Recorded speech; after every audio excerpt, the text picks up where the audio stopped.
narito nga tayo dito sa bilihan ng mga pinakamurang gamit. May mga cellphone, damit, laruan at mga gadget na grabe, sobrang mura. Kaya ano pang hinihintay nyo? Tara, wag nyo kami samahan. Pumunta nga pala kami dito sa pinakamalaking flea market dito sa Tokyo City, Japan. Located nga to dito sa Tokyo City, Keba. Dito nga yung sikat na bilihan ng mga gamit. May mga luma, brand new, branded, at mga antik kagaya mo. Sa napakamurang halaga lang. Pagpasok ko pa lang nga ay sinalubong na ako ng masagabong palakpakan. Ito yung mga bagay na hindi na ginagamit ng mga Japanese kaya binebenta na lang. Una nga namin pinuntahan itong mga gadget at mga accessories. Nakita nga namin tong iPhone 15 na to na mukhang pwede pa. Kaso may issue daw. Tumatawag yung may-ari. Sa halagang 5,000 yen o 2,000 pesos sa Pilipinas, mauuwi mo na yun. Pero hindi naman lahat ukay-ukay o luma yung binebenta. Meron din mga branded at mga brand mga gamit. Tulad nung jacket na to. Pagkatingin ko pa lang sa price, binitawan ko na agad sa lalong madaling panahon. Meron nga din pala dito mga laruan. Swak na swak sa mga isip batang kagaya mo. Dito nga ay kanya-kanyang latag lang yung mga vendor. Kaya sigurado magkakamasel yung paa mo kakaiko. Kung gusto mo palang malaman yung time at date ng event na to, i-check mo lang yung website na trx.jp. Doon mo malalaman kung saan at kailan yung event nila. Minsan or twice a month lang mangyari yung ganto, kaya sigurado madaming tao. Karamihan nga yung binebenta dito yung mga laruan. Kaya kung mahilig ka sa laruan, swak na swak sa ito. At kung toy collector ka, sigurado madami kang mapipiling maganda dito. Uminit na nga sa labas dahil sa akin. Kaya naisipan namin pumasok dito sa ilalim ng parking area. Pwede ka rin naman makipag-bargain sa mga vendor. Mababait naman sila. Katunayan nga kanina tumawad ako. Nagkakahalaga ng 5,000 yung item, tinawad ko ng 50 pesos. At ayun, pinaalis kami. Sunod nga kami pumunta dito sa mga gadgets na to. Meron mga sira at meron din naman mga umaanda. Kaya tamang kalkal lang tayo dito. Kunwari, mamimili tayo pero hindi naman natin bibilin talaga. Parang kaplastikan lang.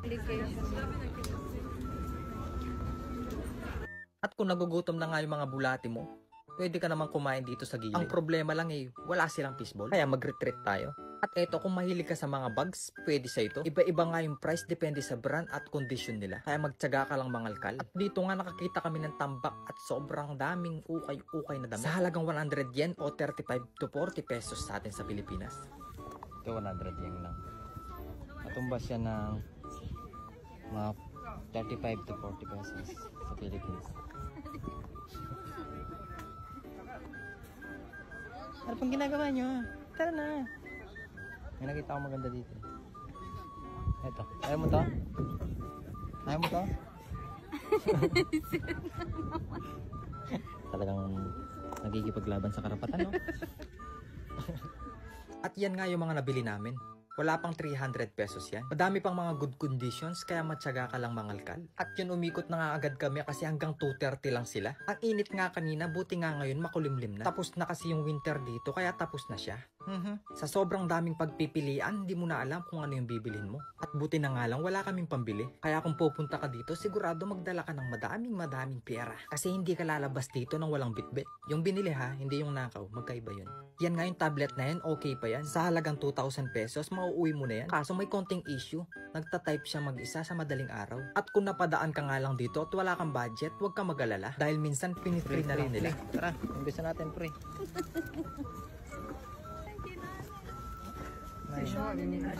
Yun siguro yung mga di nabenta dahil pasaran sila. Binibenta yung bata dito. At dahil mag-ooras na ngayon, madami nang nagpipre sa mga items nila. Kaya tamang ikot lang muna tayo dito. Hindi kami makauwi-uwi. Naghahanap kami ng pre. Ginto, pilang ko installa. Kung wala siyang oras sa'yo, yan, madaming oras nandito. May issue yan, babalik ka ng 1997. Yun na nga, nakakita kami ng free. Ganda no? Oo. Free kaya? Free lang daw yan. Punasan na lang daw. Kunin na natin. Okay. Okay, ne? Ito, liwa to gagawin. Ay, sa'yo mo. Yan, dalayan niya. Punta na kayo. Free lahat yan. Free daw lahat yan. Siguro yung mga di nabenta to.